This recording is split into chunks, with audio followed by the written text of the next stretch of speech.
इसे इत्तेफाक कहिए या फिर नियति, लेकिन ज्योतिरादित्य सिंधिया और सचिन पायलट को अगर कांग्रेस की राजनीति विरासत में मिली थी तो विरोध भी विरासत में ही मिली। लेकिन तब की स्थिति क्या थी? नेतृत्व का संकट तो तब भी था, लेकिन पार्टी की जड़ें पूरे देश में फैली हुई थी। आज नेतृत्व का संकट भी है और कांग्रेस पार्टी भी सिमटी हुई नजर आती है।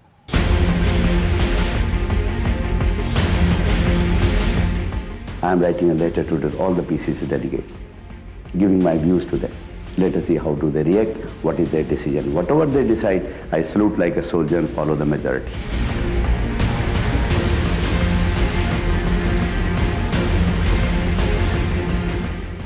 Mr. Prime Minister, this unilateral chastity will not do.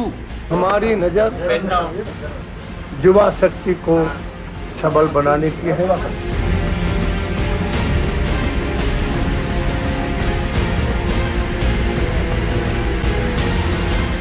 वादा खिलाफी का इतिहास देखा है, पर मैं केवल इन दोनों को यही कहना चाहता हूं कि टाइगर अभी जिंदा है। कमी कोई खास नहीं रही है, लेकिन हमेशा 100 में से 100 काम नहीं हो पाते हैं।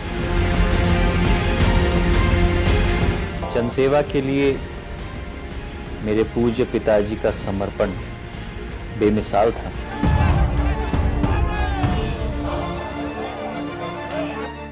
आज के दौर में सचिन पायलट हैं, ज्योतिरादित्य सिंधिया हैं, जितिन प्रसाद। तब राजेश पायलट, माधवराव सिंधिया और जितेंद्र प्रसाद थे। बगावत तब भी थी, विरोध आज भी है।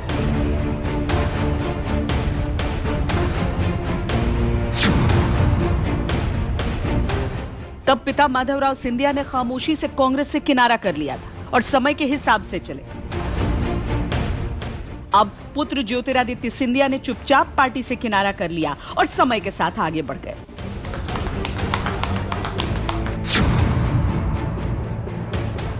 तब पार्टी के अंदर रहकर पिता राजेश पायलट ने पार्टी के सिस्टम के खिलाफ बगावत की आवाज बुलंद की थी। अब पुत्र सचिन पायलट ने भी पार्टी के अंदर रहते हुए ही सिस्टम के खिलाफ अपनी आवाज उठाई है।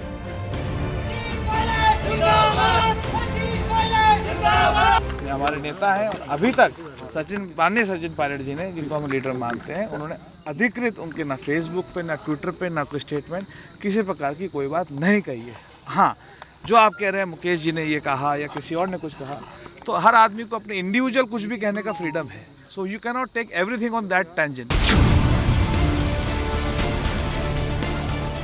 तब पिता जितेंद्र प्रसाद ने खुलकर पार्टी के अंदर लोकतंत्र की आवाज बुलंद की थी।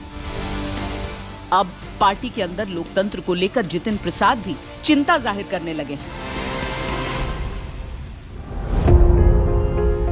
तब में और अब में फर्क बस इतना है कि तब पार्टी का विस्तार देश में हर ओर था, जनाधार वाले नेताओं की पार्टी में भरमार थी। अब की स्थिति यह है कि पार्टी के पास जनाधार की जमीन बहुत सीमित रह गई है। उसमें भी इतनी गहरी दरारें पड़ती जा रही हैं, जिनका भर पाना आसान नहीं दिखता।